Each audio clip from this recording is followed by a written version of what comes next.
more people. Welcome back to another video. My name's Brianna and this is Rewinding Time RN. If you're new, welcome, and if you're returning, thanks for supporting. If you're new, thanks for supporting too. In this video, I'm vlogging my last shift at my travel contract, and I'm also going to throw in some education about the clinical opiate withdrawal scale, which is what had my last shift there crazy. So keep watching.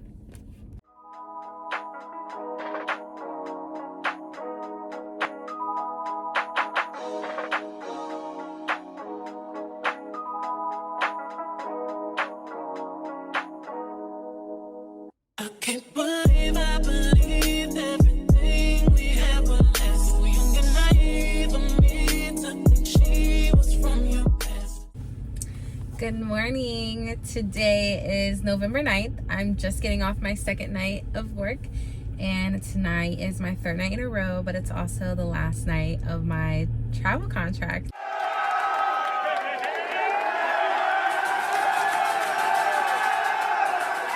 It's such a bittersweet feeling, like these people that I've grown to love as my coworkers, that support me, that are kind to me, that welcomed me, and never, I haven't had a problem here at all with people treating me any kind of way because I'm a travel nurse or anything like that. So these people I've really truly grown to love and like and enjoy coming to work to see and know that I can count on them. I am leaving. On to new things. I will not be starting full-time at my PRN until December 3rd. My plan is to just pick up at my PRN.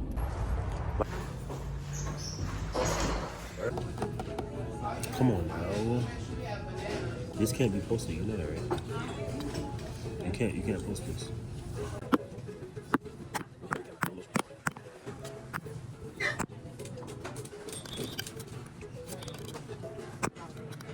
Good morning. It is my last night at my travel contract, third night in a row, and we're gonna work it together. Let's go. This is how my last shift is going. So it's like 10:45 and I'm eating my snack. I'm just super hungry, but my stomach felt really weird when I woke up, so I really should have had a protein shake or like brought one with me because I'm so hungry. And my protein shake would have probably held me over until now, and I would have eaten my first meal, which would have helped me stay fuller throughout the night. But I thought it was the cutest thing. My coworker gave me a little going away gift. Let me show you. So freaking cute. And look what she wrote. And that's the hard part about nursing, is the hellos and the see you laters, especially the see you laters, especially when you hit it off great with coworkers or people you meet where you are and you create these lifelong friendships. So the good thing is that I'm not too far away from here, so the people that I've actually made friends with here, like Z, who gave me this gift, we can actually hang out. So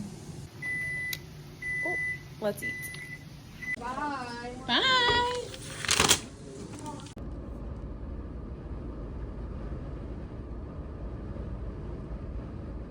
I finished my last day at my contract, and here's the thing. I don't know why it's me. Maybe other people can relate, but it never fails for my last day of my contract to always be one of the most challenging, one of the most crazy. Something always happens. I think I've only had one contract out of the 8 that I've had where it was a chill day. Nothing happened, and I walked out of there like, wow, I'm so surprised. For this last day to be crazy, I'm not surprised at all. Starting off with me getting into an accident, being late. I mean, it just is what it is. I'm thankful for having good insurance, and I really haven't thought about it since because everything's been taken care of. Everyone is safe. No one got hurt. So it was a very minuscule thing that could have been, way worse. So I'm glad it wasn't. Moving on to being at work. Everything was fine. I thought it was going to be a very smooth, chill shift. But we had a patient who had been using a illegal substance from a gas station. It is known as Zaza Silver. I have never heard of it before. This is the first time I've seen anyone withdrawing from it, and it was quite scary. I really just want to emphasize, like, stay away from drugs, you guys. Seriously, it's not worth it by any means. From the research that my charge nurse looked up about Zaza Silver is that it has similar components of an opiate. So my patient was going through withdrawal. So how we monitor withdrawal as nurses, we use a scale called Clinical Opiate Withdrawal Scale, also known as COWS. And what you're monitoring for on this scale is how bad they're withdrawing and how you're going to treat that withdrawal. Depending on what they're scoring is going to determine how often you're going to be doing this assessment on them to see if their symptoms are getting better, are they getting worse, do you need to notify the doctor. So some things that you're going to assess for is you're always going to take a set of vitals, temperature, heart rate, blood pressure, respirations, pain as well, all of it. We're going to assess pain because we want to know if they're having any bone or joint aches. It can be something mild or to the point where they're rubbing at their bone and their joints and they're unable to sit still because they're so much in discomfort. That would be a very severe case of bone and joint discomfort. For the bone and joint aches, if they're already having pain previously, only the additional component of attributed to opiates withdrawal is scored. So if they already have chronic pain, now they have bone and joint aches, you're only going to score what the bone and joint aches is, not combined with the chronic pain or acute pain from something else. We're going to want to know when we take their vitals how their resting heart rate is. 80 and below is going to score 0. That's a good heart rate to be at. Anything above 80, it's going to increase the scale because their body is showing that they are withdrawing. We're also going to look to see if they're having sweating. This can be as simple as you touching their palms to see if they're moist, touching their forehead, or you can literally see drops of sweat coming off of them depending on how bad it is. In terms of the sweating, they can also report feeling like chills or flushing. With the sweating, you want to know if they've been sweating for longer than half of an hour and it's not attributed to the temperature in the room. We're going to monitor to see if they're having any tremors. What I like to do for this is just ask patients to hold out their arms like this and to hold them both up, and then you can see people like this or really bad, or if you just touch, you can feel that there's some kind of tremor. It's not observable but can be felt when you touch at their fingertips. You're also going to want to know if they're having any GI upset, any stomach upset. Are they nauseous, vomiting, having diarrhea? And if they're having multiple episodes of this, has to have lasted for half an hour at least. So one of the biggest things about the withdrawal is that we're also treating the symptoms. We're going to want to see if they're restless. This can be from them just reporting that they feel restless, or you can see them if they're laying in the bed, they're constantly moving their legs, they're constantly getting up and down. They literally cannot sit still. They have to be moving. Yawning. For the yawning, when you're doing your assessment with them, you're not going to sit here and be like, have you been yawning? You're going to observe to see, have they yawned once when you've been talking to them, twice, 5 times, none at all, and base your score off of that. As well as if they're having a runny nose or tearing at their eyes. So the tearing at their eyes and the runny nose will obviously be uncontrollable. They will be sniffling, they will be wiping at their eyes, or it'll just be running down. Runny nose and tearing are one and the same assessment, and that's just something you observe. You're not going to sit there and be like, is your nose stuffy? Are ya sniffling?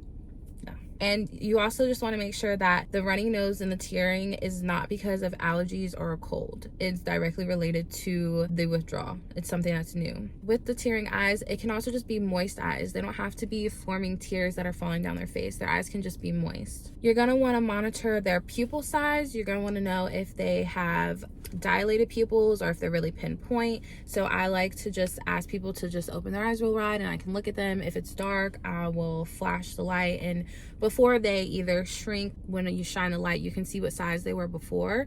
If they're not responding to light, then you need to let the doctor know. And lastly, you're going to monitor for goose flesh skin. So for this, you can just rub your hand on their arm. Sometimes you can just see it if their skin is smooth, or if they have like chill bumps, they look like they're cold, or they have hairs that can be felt standing up on their arms. That is a clinical opiate withdrawal scale. That's how you assess it. Let's see, make sure I didn't miss anything. So based on the score, we'll determine what mediation they're going to get as far as medications. If someone is really struggling with opiate withdrawal, I've seen them give a lot of Ativan to help them come out of it. The hard part about it is my last shift, my patient was having extreme hallucinations. I mean, extreme, probably one of the worst cases I have seen. It was constant. 12 hours, did not sleep, could barely sit still. By the end of my shift, it was getting so bad that I was like calling a doctor. I was like, nothing is helping. The antipsychotics, she said, were probably making it worse, not to give him that, and to give Ativan. Because they're constantly moving, you want to make sure their muscles aren't breaking down, which is called rhabdomyolysis. The definition: a condition in which damaged skeletal muscle breaks down rapidly. Symptoms may include muscle pains, weakness, vomiting, and confusion, tea-colored urine, or irregular heartbeat. Some of the muscle breakdown products, such as protein, myoglobin, are harmful to the kidneys and can cause acute kidney injury. This can be caused by crush injury, strenuous exercise, which is what my patient was basically doing. He was so restless. He's continuously moving, using his body. Medications, or substance use disorder. Those are just some of the causes. So I just wanted to add a quick snippet that I forgot in the video. The lab test that we're going to use to monitor for the rhabdomyolysis is called creatine kinase, or CK. This is an enzyme that is found in your skeletal muscle, heart muscle, and brain. When any of these tissues are damaged, they leak creatine kinase into your bloodstream, and an elevated CK level will show and indicate that there is an injury to those muscles. So other than the CK, which was something that we're monitoring for because of the high intensity of activity and restlessness, we're also going to be monitoring for QTC elevation, which is a part of your heart rhythm that can elevate when you're getting Ativan. And because you're going to be getting so much Ativan, you want to make sure that that hasn't changed. In this case, not only was he going through withdrawal, but he was having a psychotic episode along with the withdrawal because of the way that the person used the Zaza silver was an extreme amount of it, to the point where his brain could no longer function as mine and yours might, where he's in the same reality, he's not hallucinating. For the majority of the shift, he was redirectable, he was calm. If I sat with him, he could stay and sit there with me. Towards the end, the hallucinations were getting so bad, visual and auditory hallucinations. The patient was hearing things, seeing things, responding like it was actually happening. And so as his nurse, I did not feel comfortable not having someone to sit with him, and they would not send us a one-to-one to sit with him based on the unit that I'm on. The sitters don't come on that side, so a tech would have to sit and they would have to send us another tech to come work the floor. Well, that didn't happen. Thankfully, it's night shift. I and the other nurses took turns sitting with him throughout the night. We would rotate an hour. If he would come out into the common area, then we could all just kind of keep our eyes on him. Towards the end of the shift, the patient was getting unsteady. I mean, I was literally arm's length away because the hallucinations were so bad. I was scared the patient would trip over whatever was in the patient's reality. So I spent my last night caring for this patient who was hallucinating and withdrawing very badly. I pray that the person's mind is able to return to a place where they are able to tend to their family again and to their life, because that is another thing about drugs, is you never know how your body's going to respond to them. I've cared for a lot of people who have had marijuana-induced psychosis, and there's something about your body, your mind, and this drug that does not work. And now you're psychotic, you get diagnosed with schizophrenia, you're in and out of the hospital. I mean, your life can completely change. Stay away from drugs. So although it wasn't a terrible shift, it wasn't like I was ready to go cry and walk out. It was just a shift that was long based on who I was caring for, because normally at night they sleep. That's our whole goal for night shift, is to get you some sleep on psych. Make sure you're safe, get you some sleep. This did not happen. I was one-to-one with this person all night. I'm grateful that I left and my patient was alive and well, despite the circumstances that the brain was having to deal with and the body. That was my last shift. Now I'm on to new things. I appreciate you for tuning in. I hope this was helpful for you in some way, shape, or form. And don't forget to like, comment, subscribe, share, and turn your notifications on for when I post a new video. Lastly, I just want to add, I'm almost at 200 subscribers, and It doesn't sound like a lot, but for someone who's new to content creation and just started doing this for a hobby, I'm grateful for the comments I get saying that my content is helping you, or it's informational, or you just enjoy watching it. It's really just about having fun for me and sharing some knowledge along the way. Please keep the comments coming. I would love to make videos about anything that anyone requests. I'm so thankful that you're here and that you support me. You're really appreciated. I will see you on the next video. Peace.